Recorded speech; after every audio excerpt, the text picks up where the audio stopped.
Assalamualaikum warahmatullahi wabarakatuh. Selamat bergabung kembali di pertemuan ke-11 di mata kuliah Matematika Diskrit. Di pertemuan ke-10 kita sudah membahas mengenai definisi graf dan beberapa contoh penerapan dari graf. Kemudian di sesi keduanya di pertemuan ke-10 kita juga sudah membahas tentang terminologi dasar dari graf, ada bertetangga, bersisian, kemudian ada yang disebut dengan lintasan, ada yang disebut dengan siklus dan lain sebagainya. Nah, pada pertemuan ke-11 ini juga kita masih akan tetap membahas tentang graf, tapi beberapa hal lain yang belum kita bahas di pertemuan ke-10. Nah, pada pertemuan ke-10 kita membahas tentang jenis graf, ada graf sederhana, tak sederhana, kemudian ada graf tak berarah dan graf berarah. Nah, kali ini kita akan membahas mengenai graf sederhana khusus. Jadi di graf sederhana itu ada juga graf sederhana khusus, di antaranya ada yang disebut sebagai graf lengkap, kemudian ada graf lingkaran, ada graf teratur, dan ada graf bipartit. Nah, yang dimaksud dengan graf lengkap atau complete graph, graf lengkap ialah graf sederhana yang setiap simpulnya mempunyai sisi ke semua simpul lainnya. Jadi graf lengkap itu adalah setiap simpulnya, simpul itu kalau di sini titik, mempunyai sisi ke semua simpul lain, jadi terhubung ke semua simpul yang lain.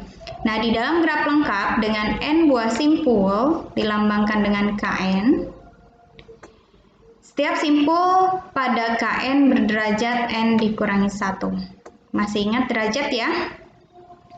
Jumlah sisi yang bersisian dengan simpulnya.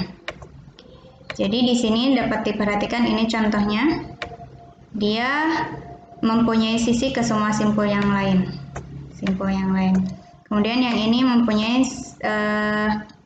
sisi ke semua simpul yang lain. Ke simpul ini ada, simpul ini ada, dan simpul ini ada. Nah, itu yang dimaksud dengan graf lengkap. Kemudian derajatnya adalah n dikurangi 1. Banyaknya simpul ada 4, berarti derajatnya adalah 4 dikurangi 1, yaitu ada 3, atau jumlah sisi dari simpul itu 1, 2, 3.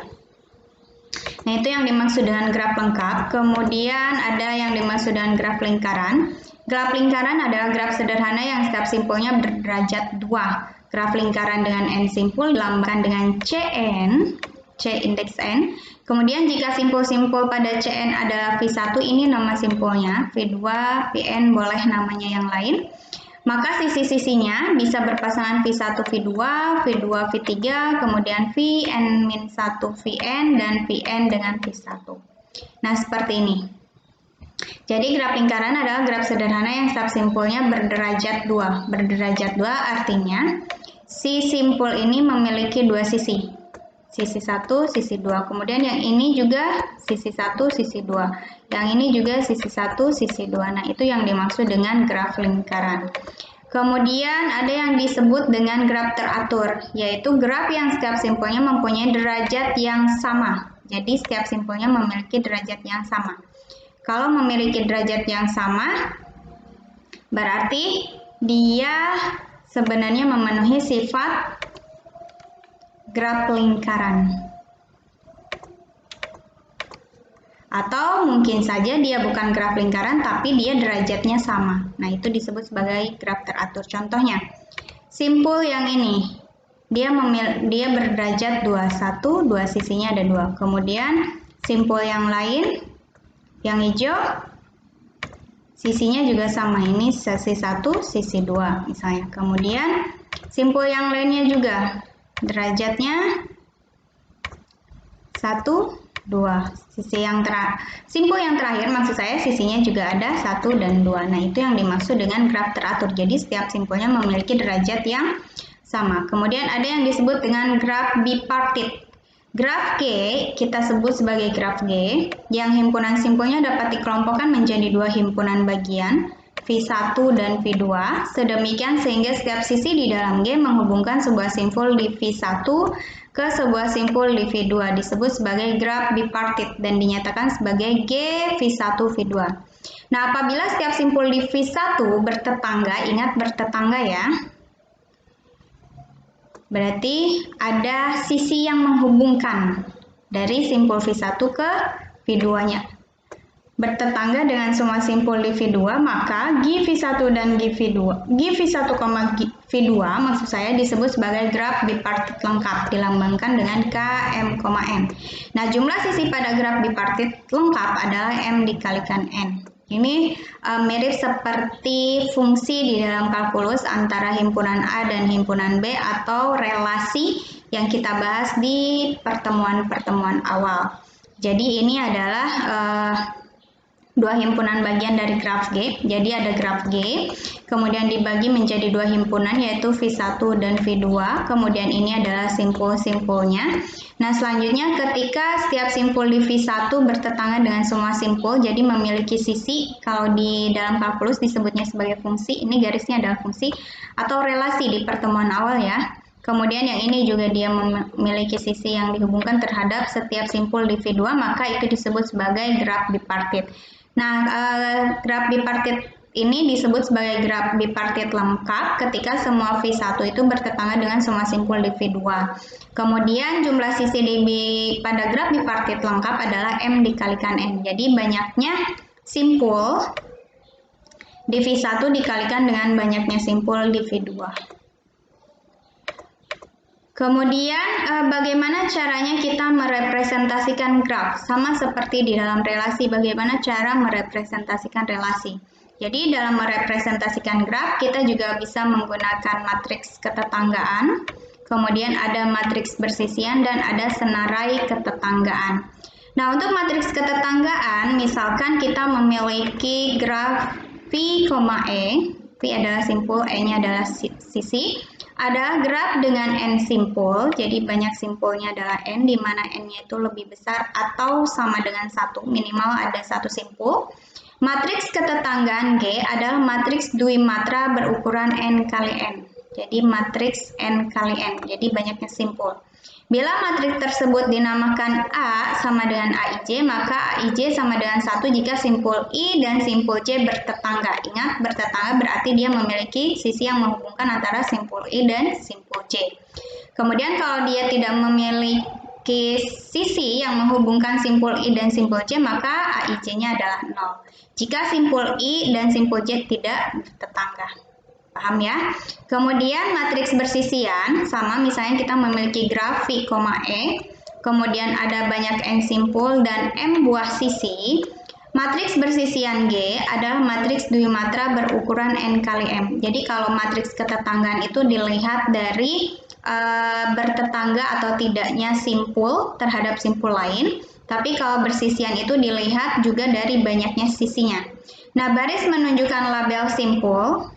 Jadi kalau tadi sama-sama simpul ya, kalau di matriks tetangga ini simpul 1, simpul 2, yang ini juga simpul 1, simpul 2, dan seterusnya. Tapi kalau di dalam matriks bersisian, yang menjadi barisnya itu adalah label simpul, jadi ini adalah V1, V2, dan seterusnya.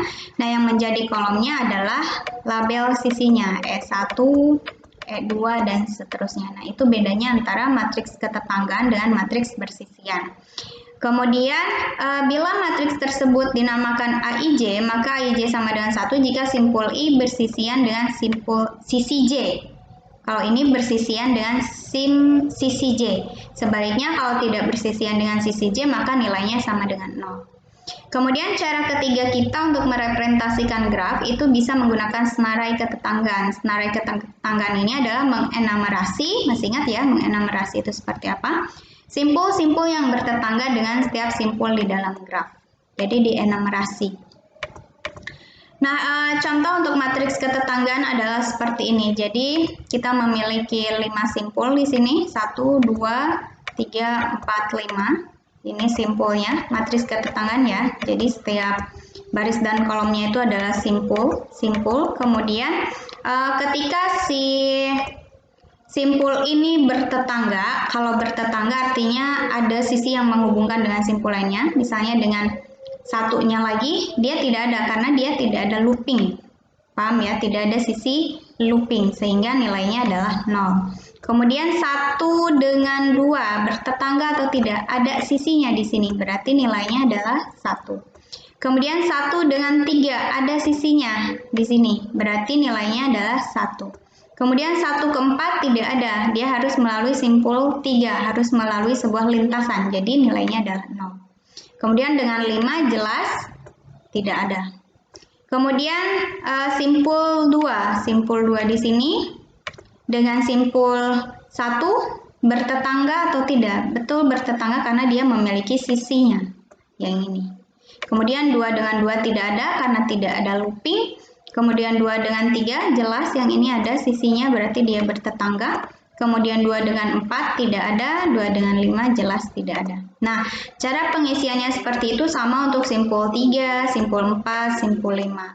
Kemudian untuk matriks ketetanggaan di sini juga perhatikan sama caranya ya. Jadi ada simpul 1, 2, 3, 4. Kalau ini adalah graf berarah.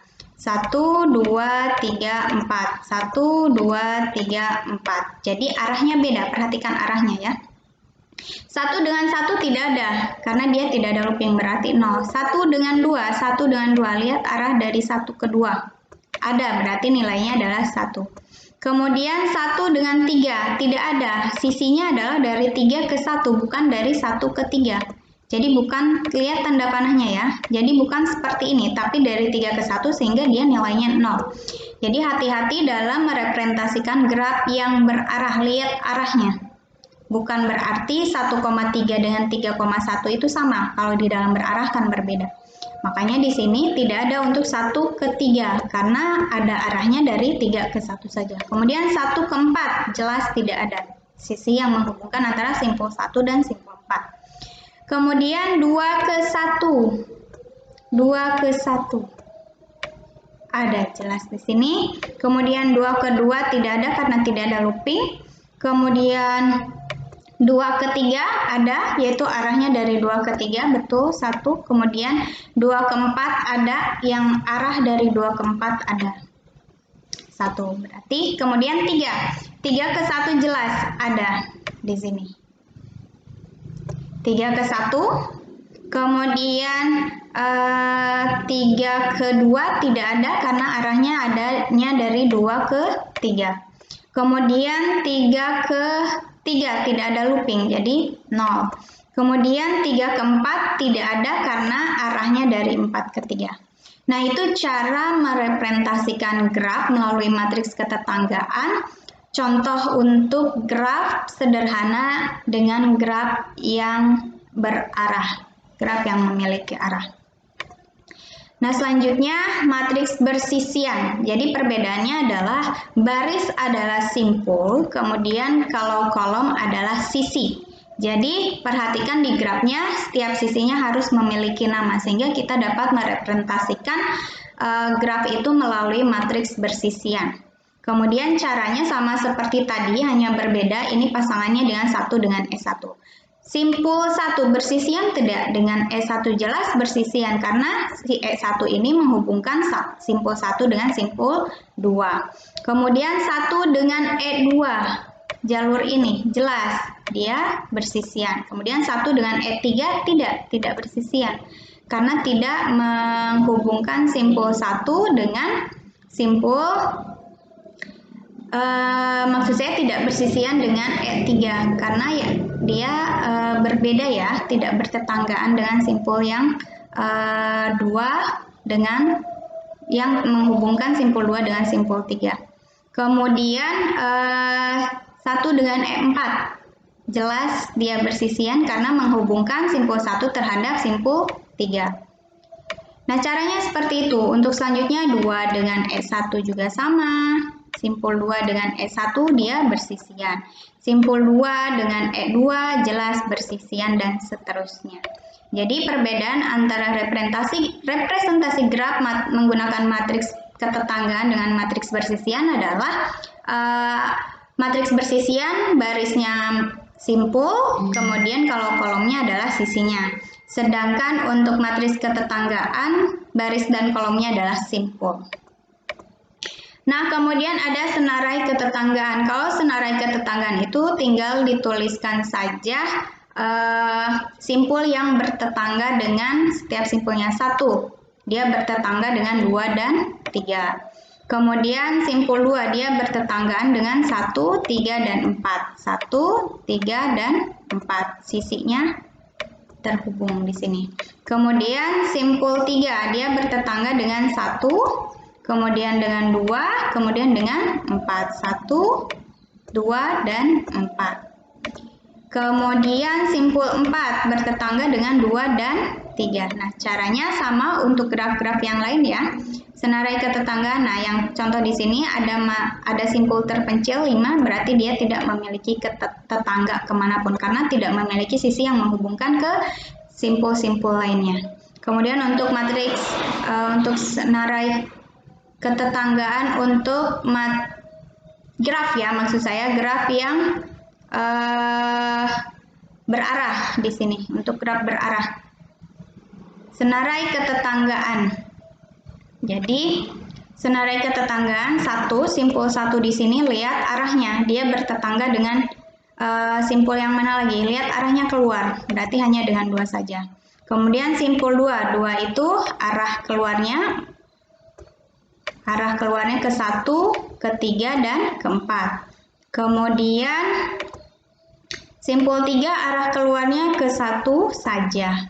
Kemudian simpul 4 arahnya ke 2 dan ke 3. Nah, seperti itu.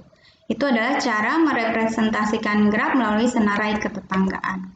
Kemudian selain tadi ada graf lingkaran, graf lengkap, dan lain sebagainya, ada juga yang disebut sebagai graf isomorfik.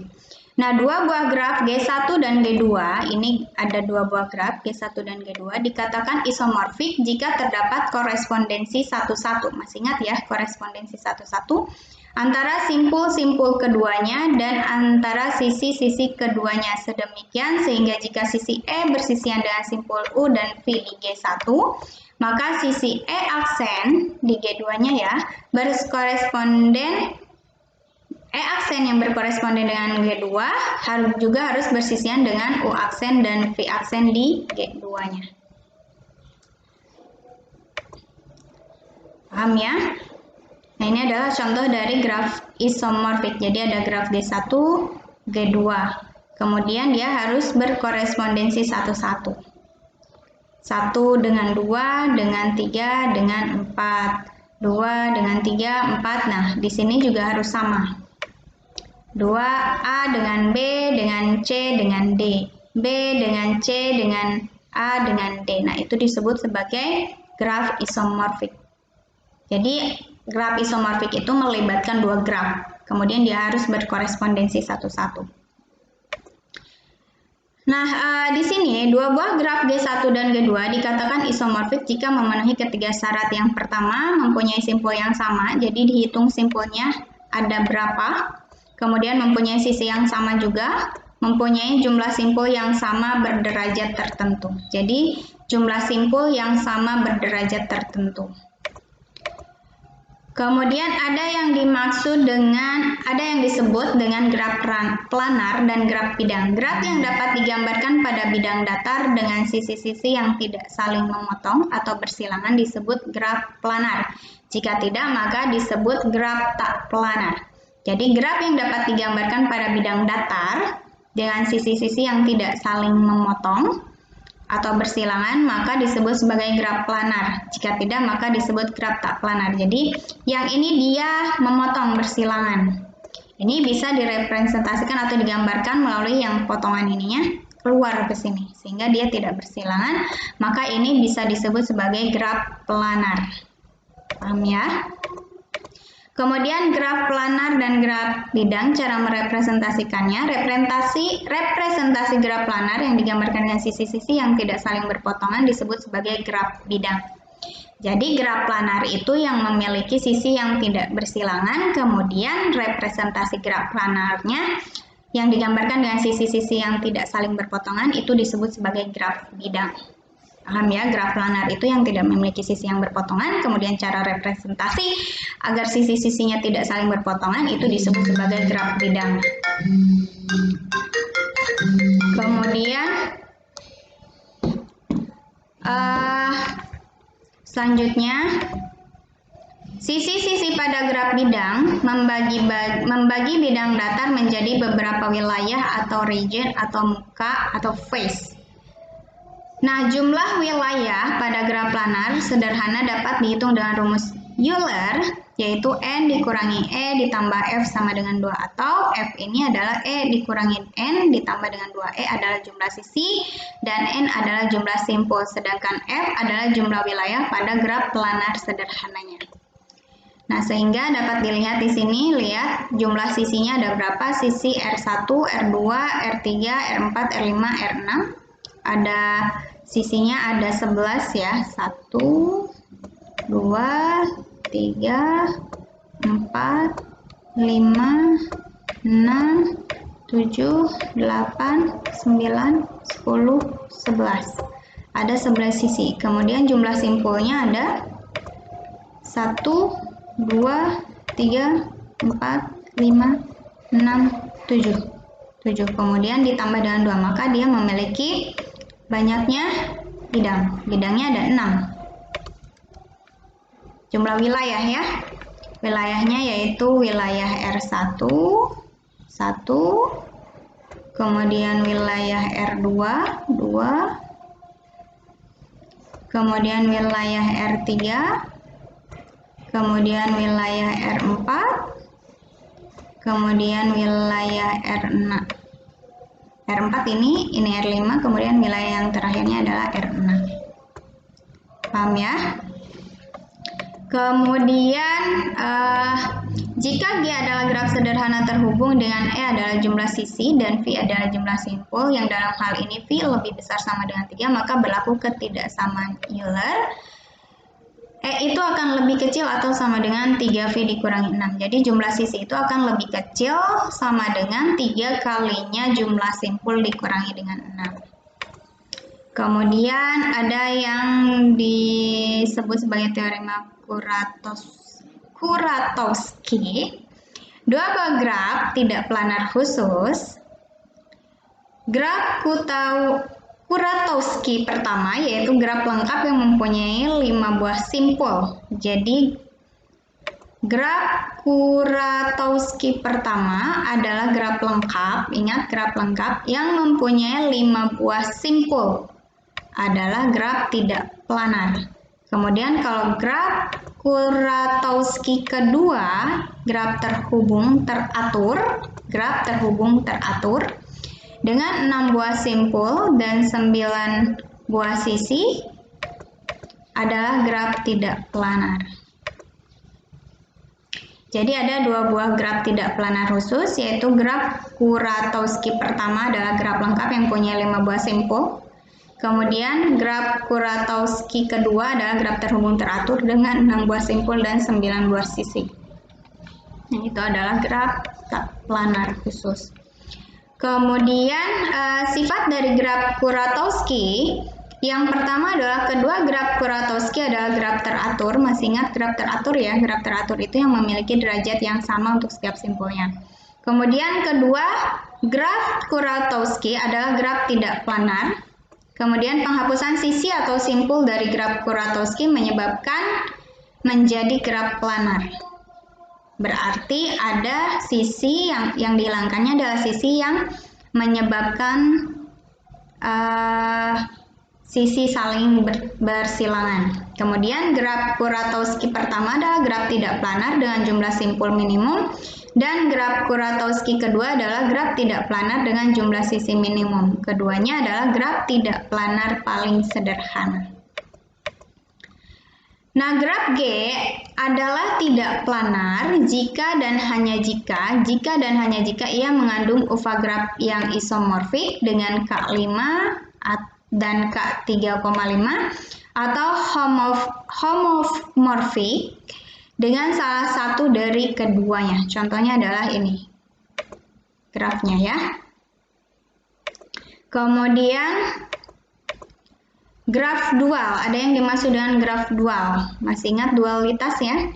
Cara membuat graf dual atau G bintang dari graf planar G. Yang pertama adalah pada setiap wilayah atau muka atau face F di G, buatlah sebuah simpul V bintang yang merupakan simpul untuk G bintangnya. Jadi di face-nya, di setiap wilayah face G-nya buat simpul V bintang yang merupakan simpul untuk G bintang. Kemudian untuk setiap sisi E di G, tariklah E bintang, sisi E bintang yang akan menjadi sisi untuk G bintang yang memotong sisi E tersebut. Sisi E bintang menghubungkan dua buah simpul yaitu V1 bintang dan V2 bintang yang berada di dalam muka F1 dan F2 yang dipisahkan oleh sisi E di G. Untuk sisi E yang salah satu simpulnya merupakan simpul berderajat 1, berarti dia hanya memiliki satu sisi. Jadi E seluruhnya terdapat di dalam sebuah muka, maka sisi E bintang adalah berupa sisi gelang. Jadi E bintang itu adalah sisi gelang. Contohnya seperti ini. Jika G adalah graf planar dalam representasi bidang dengan N buah simpul, di sini N buah simpul, kemudian E buah sisi, dan F buah muka atau wilayah, maka graf G bintang memiliki banyaknya simpulnya adalah F buah simpul dan E buah sisi dengan banyaknya face-nya atau mukanya adalah N buah muka. Yang di sini ya. Nah, ini adalah graf planarnya di sini. Kemudian dualitasnya adalah yang di mana? Ini garis yang putus-putus di sini. Ini adalah face-nya. Setiap face-nya di sini.